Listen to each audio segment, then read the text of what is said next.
So now in order to reuse our tasks service, I'll actually start by going to this new task component here.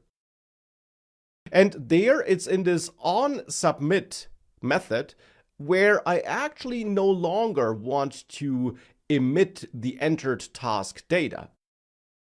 Instead here, we also want to use that service now. And we can again inject it by using this constructor or with help of another feature that's also offered by Angular. And it's up to you which one you prefer. Because you can also simply add a private or public property again. And again, I will name it tasks service.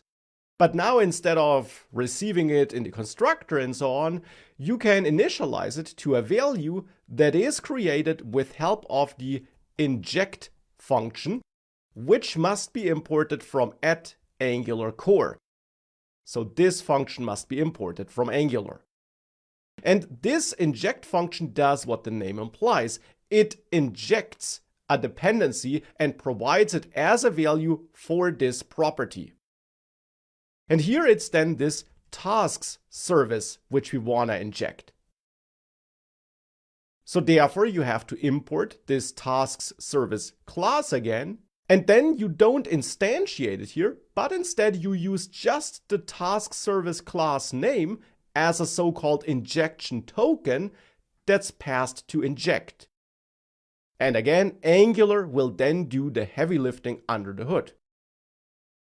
And with this done, you can then get rid of this code here in onSubmit and instead use this tasks service to call addTask. And then again, we have to create such a tasks data object where we have the title, so our entered title, and the summary, so the entered summary, and also the date, the entered date. And in addition, we also need to provide the user ID. And at the moment, we don't have that here in this new task component. So therefore, we should actually add an input here, imported from @Angular core, the user ID input, which is actually required, and of type string, like this. And with that, we have the user ID available, and we can pass it here as a second argument to add task, this.userID.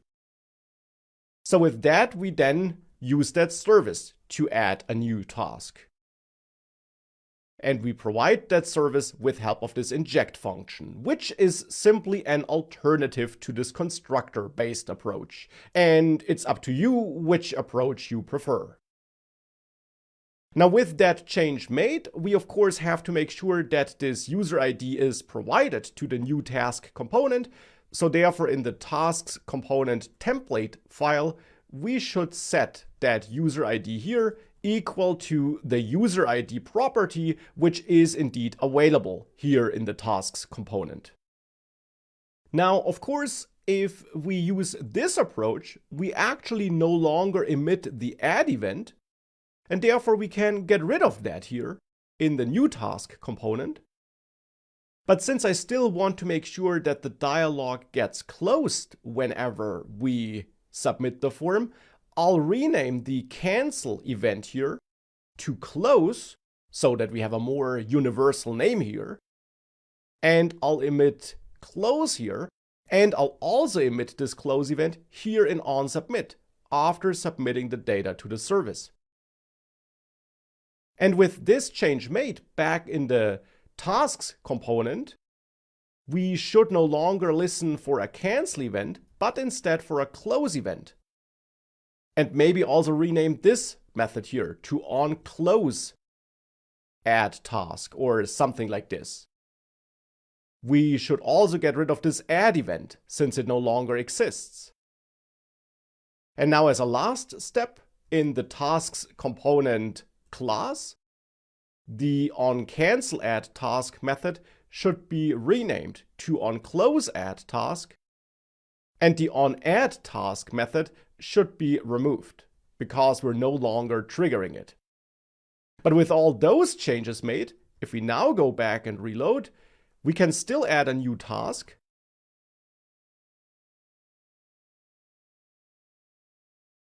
And we still close the dialog and see the task being added here. So that all still works as before, but now with the help of our service. And now I got another exercise for you. I want you to edit the code of this application such that clicking this complete button will again remove a task, because at the moment that's not happening. And of course, you should implement that logic with help of the service that we built and without using the service here in the tasks component. I mean, you should continue using it for getting the tasks, but not for marking the task as completed. You should do that somewhere else. Again, here's a short pause for you to pause the video. Thereafter, we'll implement this together. So let's make sure tasks can be completed again.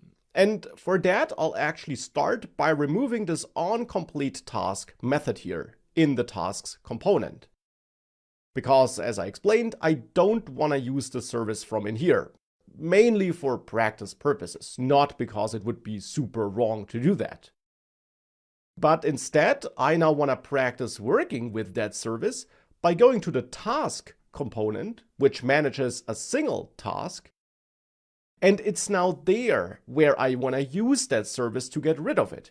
So it's in here where I also want to inject the tasks service again, either with this inject function or by using the constructor, whatever you prefer.